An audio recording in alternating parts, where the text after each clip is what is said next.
Welcome to the next edition of Business Law Focus. It's great to have mining and tax experts from ENSafrica with us today. Andries Myburgh, Ntebaleng, Sekabate, and Mansoor Parker. And they're all from ENSafrica. And obviously we're gearing up for the Mining Indaba coming up in Johannesburg this week.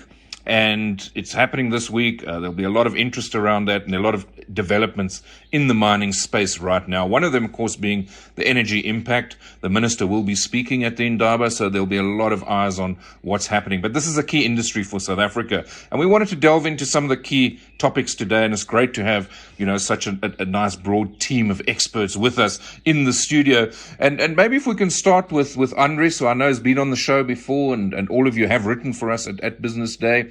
And I was just looking at the mining exploration document that came out, and we're looking very much there at attracting 5% of global exploration within 5 years. Andries, maybe just unpack that a little bit for us and update us on where we are.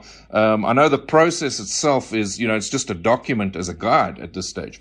Yeah, Evan, it has been released by the DMRC, I think, in April this year. What is quite useful of the document is that obviously the government recognizes some of the weaknesses that resulted in them only attracting, I think, about 1% of the global exploration budget. And they obviously say they aim within the next 5 years to be up to 5%, and they've sort of identified the key weaknesses that needs to be addressed in order to achieve that 5%. Obviously, the biggest issue there is the energy instability. Other areas is the road and rail infrastructure. And obviously, the unsatisfactory policy implementation. We've seen a lot about the mining licenses and the transparency around that, and there's been some discussions about replacing it with a new cadastre system and all of those things. So it is great that at least those weaknesses has been identified. But I think in order to ensure that we meet, or at least the increase in the global budget, we obviously need to address those things, with the necessary action. So we'll have to see what happens. I haven't seen anything happen extensively since then, but I mean, at least it was a document identifying those weaknesses and sort of the plan in order to address those in order to achieve that 5% budget. And you mentioned the energy instability. I think that is a key point. And just your thoughts on that. Is that going to be a big hindrance when it comes to these exploration initiatives? I know we're looking at 5 years, but we're not over this energy problem by any stretch. Yeah, I think sort of they obviously recognize, and rightfully so, that the energy instability is an issue, and we've recently seen with the recent spate of load shedding, the challenges that Eskom has as the major energy provider. So obviously that is a key issue which they need to work on to get that done. But I think one sort of highlight is that the president has announced last year, sometime in 2021, to increase the threshold for so-called embedded self-generation of electricity for the renewable energy from the 1 megawatts to the 100 megawatts. So we've seen quite a lot of the big mining companies like, Sibanye Gold, Harmony Gold, Impala Platinum, Anglo Platinum, etc., who sort of grabbed that opportunity to spend some of their money to create some of that self-generation of electricity. And obviously, that also adds to the carbon, emissions to reduce that for the renewable energy. So at least I think there's some highlight there in order to add to that capacity. But yes, there are some challenges, but I think there's some movement into the direction between, government and the private sector to see how they can address that. And of course, mining's contribution to South Africa's economy, and certainly the tax windfall recently, is significant, remains significant. But this issue of exploration and the need for diversification, if we don't get this right, it's a big problem. And just your thoughts on that, Ntebaleng, on the need for this diverse growth through the mining cycle.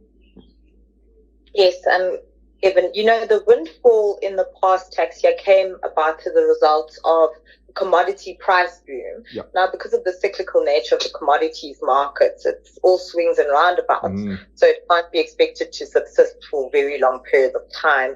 And there are, being that the current price boom will last for a period of about 10 years. So South Africa needs to position itself to be in the position to take advantage of that price boom going forward. So exploration is key in finding new mineral deposits that can be developed into fully fledged mines, so we can have sustained growth of the mining industry. Yeah, and also incentives tie into that. Incentives to explore. Maybe just unpack that for us as well. Or, are there enough? Can more be done in that space? Yes, certainly. I think tax incentives are part of the package to make South Africa an attractive investment destination for sure. And for mining companies specifically, we do have an 100% upfront capital expenditure allowance that allows them to take a tax deduction of all the costs that they incur to develop a mine. But it seems like National Treasury is moving away. It's a general trend with tax incentives, trying to reduce the tax incentives that are available.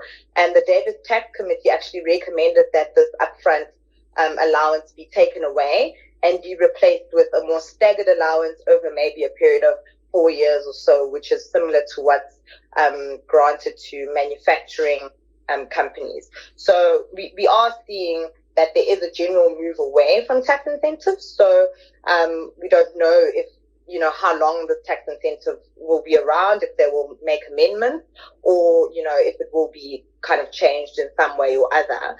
And then just, on this issue of energy instability and renewable energy projects, there are several provisions in the Income Tax Act that might provide for capital allowances for costs incurred in respect of the development of renewable energy projects. So mining companies should keep these in mind. I mean, these are quite niche provisions, so they should be kept in mind at the planning stage. And of course, prospecting comes with high risk, right? Is that being accommodated for, the huge risk involved? Yes and no. So currently there is an allowance for prospecting and exploration expenditure, which is quite nice because you get a full deduction, but you can only deduct it against mining income. So you kind of carry it over until your prospecting is successful and you've developed a mine, and then you get the benefit of that deduction. But if your prospecting activities aren't successful, then that deduction is in essence lost. So in other jurisdictions, there are, other kind of more progressive sort of incentives. And I know Andries has been working with the Minerals Council, so maybe he'll share with us his experience. Yeah, so, just to add to that, the deduction which Ntebaleng mentions obviously is more relevant for brownfields exploration or companies that already has existing mining operations where they, obviously, if they do further exploration, either greenfields or brownfields, they have the opportunity to claim that prospecting expenditure as a deduction against their mining income. But I think as we discussed even at the outset of this podcast, in order to attract, investment for greenfield exploration, which I think is very important, we have the widespread mineral wealth in South Africa. There was a document that I think Citibank brought out about 10 years ago about the quantum of the mineral wealth they have in South Africa, but we need to sort of, incentivize, the attraction of foreign direct investment to bring that money in for people to actually spend their money in South Africa. And although tax incentives sort of goes, on the basis that revenue authorities across the world sort of see that as erosion of the tax base, and that shouldn't be in the tax legislation. I think one has to just find a fine balance there, because I think it does have an opportunity. And just to mention, Canada has the so-called flow-through share for greenfield exploration, which has been working for decades now. And the Minerals Council has done several presentations to Treasury to introduce an adapted flow-through model. And the idea is there to attract equity type of funding. And that has been presented, but we haven't seen any movement on that from Treasury, etc., see that they're actually entitled to it, other than when Ntebaleng said they're actually trying to move away, taking away, these type of tax incentives. So I think there's obviously this balance that needs to be struck between one part of government, like the Minister of Finance, Treasury versus, trade and industry and the DMRE, etc. I mean, if all the various departments within government start, working together, pull all in the right direction, like, Treasury, Minister of Finance, DMRE, DTI, yes, obviously, tax incentive has the ability to erode a tax base, but I think working together and implement it correctly, I think it could actually, for South Africa, as the mineral wealth, quite be sort of attractive destination to attract foreign direct in order to have more exploration into minerals and therefore develop into full developed mines. Brilliant. No, thanks very much. And so, of course, these issues all going to be ventilated and looked at ahead of the Indaba. And one of the issues is carbon tax. And I know Mansoor has been watching this very closely. Some recent developments where I know Treasury is proposing an increase between 2023 and 2025. Mansoor, maybe if you can just update us on where we are with carbon tax and what we can expect. I know there's been talk of a structure linked to CPI, for instance. Thank you, Evan. The Treasury, when the carbon tax was introduced in 2019, stipulated the amount by which carbon tax would increase each year for the duration of the first phase, which was meant to end at December 2022. That first phase has now been extended to 2025, which is good news because the first phase is meant to be the settling in period for taxpayers to become accustomed to carbon tax, where your tax base is not measured in rands and cents, but your tax base is measured in greenhouse gas emissions. Yep. And then you apply a rate to those emissions. The rate of carbon tax was meant to increase at the rate of Consumer Price Index, CPI, plus 2 percentage points. Most recently, Treasury announced its intention to hike the rate of carbon tax up by dollar-based amounts up until 2030. And this was done in order to achieve South Africa's commitments made in terms of the Paris Agreement and the country's commitments to achieving a net zero by 2050. These proposals were made, and it was heavily ventilated during the feedback sessions on the taxation laws amendment bills. I think one of the issues that came out of these discussions is that when you look at the carbon tax rate, the rate must be applied to a tax base. In the case of carbon tax, the tax base is the greenhouse gas emissions. So you must start off with your gross emissions and then through a process of eliminating the allowances, get to your taxable emissions, your net emissions. And those net emissions will then be multiplied by the carbon tax rate to determine your carbon tax liability. So there are two components in this. Number one is the carbon tax rate, but the second, and arguably even more important, is the base on which the carbon tax rate will be applied, the base to which it will be applied. Yeah. Now, that base takes into account the gross emissions minus the allowances. The talk up until this point was the gradual phasing out of those allowances. Yes. After the end of the first phase, but not a lot of detail was provided. I think part of the reaction to the announcement of the progressive increases in the rates of carbon tax was the fact that it wasn't accompanied by a detailed statement of the phasing down of the allowances.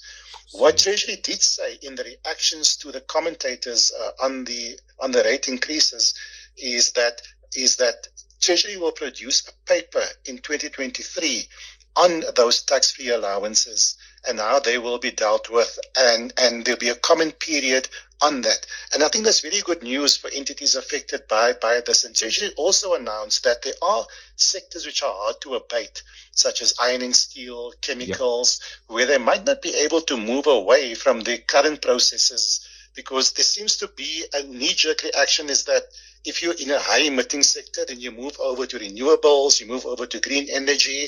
But the transition to that type doesn't always work in every sector. So it sounds as if there's going to be a much more nuanced approach to the issue of allowances in the next phase. So although Treasury stuck to the proposed increase in dollar-based terms, there were certain concessions made in terms of of the conversion of those dollar-based amounts to rand in order to get a better and more certain price increase for future years. So I think the debate between Treasury and businesses affected by these proposals will yield some very good outcomes. And of course, the elephant in the room is electricity. Yes. Obviously, concerns there when it comes, for miners specifically, because Eskom is also due to start paying carbon tax at some point, right? Yeah. And one of the big issues for miners is that many of them, they don't have a very big carbon footprint. Yeah. So they don't pay a lot of direct carbon tax liabilities. The exposure to carbon tax comes through indirectly, where they're buying steel from the iron and steel suppliers who will then become subject to carbon tax, and where they're buying electricity from Eskom, which will then become subject to carbon tax at a future date, or where they used diesel for the generators, where the carbon tax is embedded in the price of that diesel in the form of the carbon fuel levy, so it's already paid at the pump. So for miners, the major exposure to carbon tax tends to be indirect. And with the extension of this first phase, also came the extension of the so-called electricity price neutrality commitment. In terms of this principle, Eskom, it's subject to carbon tax, but it doesn't have any actual carbon tax liabilities, because when it calculates its carbon tax, it may deduct the amount which it pays in the electricity generation levy, which was sort of a pseudo type of carbon tax, as well as the amounts which it pays to its renewable energy producers. So as a result of those deductions, Eskom is not in a carbon tax paying position, but that will change in future. And at a future date, this commitment will be reduced. What Treasury did announce is that the current commitment, which was meant to expire at the end of this year, will be extended by 3 years to 2025. So Eskom will not be paying any carbon tax until the end of 2025. Treasury further announced that work will be undertaken to assess the impacts of removing this concession on different sectors, and that further consideration will be given to extending this deduction for an additional 3.5 years. So that is very good news, and that's certainly going to be a hot button topic for companies affected by Eskom paying carbon tax to comment on any further extensions of this electricity price neutrality commitment. Thanks, Evan. Thanks for that fabulous breakdown, really illuminating big issues, I think, to unpack and to delve into at this Indaba and going forward. It's such a critical industry. So that's Andries Myburgh and Ntebaleng Sekabate, Mansoor Parker from ENSafrica. Thanks for the insights. Great having you on the show. Thanks, Evan. Thank you.